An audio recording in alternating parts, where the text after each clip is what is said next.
unfortunate in this society. You cannot intimidate us into silence. And I want to say I'm coming out strong. We will follow what whatever measures they want us to say. We were coming back tomorrow, or we come even the day after tomorrow. But one thing that I want to promise you, we will never be intimidated to silence. We will continue fighting for the rights and the citizens of this republic, because we believe unless we speak about these issues, many people will not speak about it. You can see we have a parliament where they've already compromised most of the members of parliament. They are taking money instead of making decisions based on what the common mwananchi wants. They do it to reflect the positions and the opinions of their bosses. But we want to say that we must continue with this struggle to ensure that no punitive taxes are imposed upon the common mwananchi. Allow me to introduce my wife, to speak about the issues that she felt at a very personal level, because we were together in the car when this incident happened. Thank you so much. My name is John, and I can say I'm still traumatized at this time because we were from church, as is usual, every Sunday morning to church, and we had plans for the day. And while we were leaving church, a car just came out of us and left us, and we were all traumatized because things happened so fast.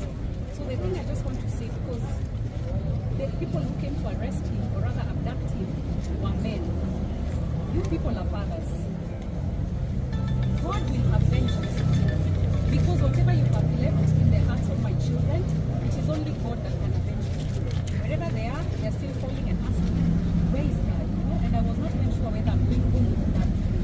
They are done today. So may God punish this. That is all. Let me allow the honorable member Babu then so. Thank you very much, members of the press. I want to just state that I'm so disappointed on how Ruto is handling this nation. He has a fiduciary duty, a trust duty, agency relationship with Kenyans to ensure that he delivers to Kenyans. But he's ensuring that he's frustrating the same Kenyans that he promised that he shall deliver them.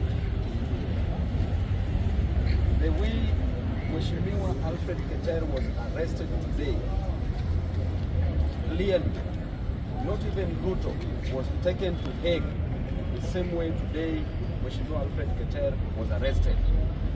Ruto was charged with crimes against humanity that comprises rape, comprises murder, comprises forceful evictions.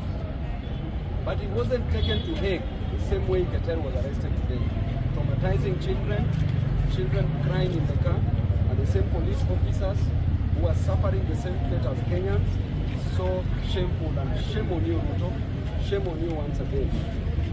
You did say and you did promise that you're going to arrest those who went to Parliament. I want to ask you a question.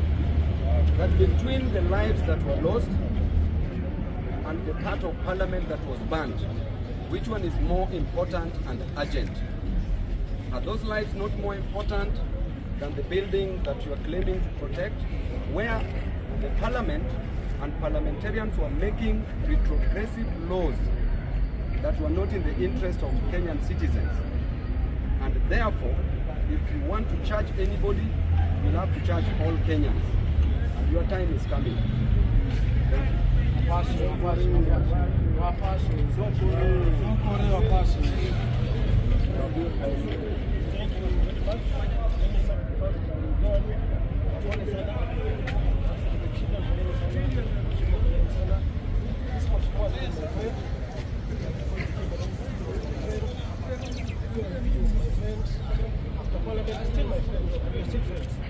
So I'm here to stand in solidarity with condemning the incident that happened in the morning. That is very, very wrong. I want to appeal to the DCI, the IG, in case you want to arrest any suspect. Why don't you just summon instead of arresting him as if he's a terrorist? This is what we call terror leadership. The president was did a press conference. office a couple of days ago, he promised Kenyans that there shall be no more abductions. What is this happening today? So condemning this incident, the government finance bill, I'm very sure there are so many MPs, even those who are bribed, who are opposing. Lakini sababu ni waoga, ni mafala, wanapiga Wakenya pesa. Mimi mwenyewe niko kwa serikali. And I started opposing this nonsense called the finance bill. I was with these media guys for only two months ago for freedom. And we said this bill will harsh taxes to Kenya. Kenya is still a third country. You cannot do what other countries in Europe are doing. That is very, very wrong. So we are condemning this incident, and maybe we are saying no to finance bill.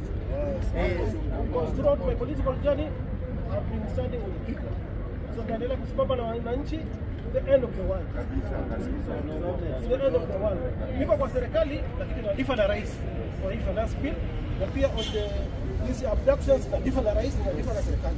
Kwa hiyo maapila again once again Gome, Mohamed Amin, wacha sababu watu wa XMP ama sisi waheshimiwa.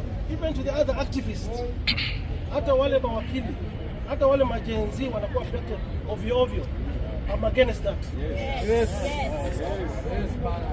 Yeah, those are the dark days. We want to introduce the dark days again here. The late President Moi. Dark days are over. Yeah. To enjoy Machunda, the Constitution, the Republic of Kenya 2010. So this is very wrong.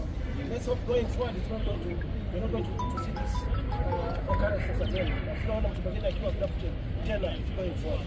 Kwa hivyo Mheshimiwa Rais, tafadhali ongea na security agencies wako, hii upuzi hatutaki kuona tena. Tunaomba tafadhali. Sababu wewe ulisema hatuna rais abduction tena. Ulisema we'll start afresh. There's a circular that was released yesterday by the head of the public service that you want to sit with guys, church leaders, hata jenzizi wenyewe.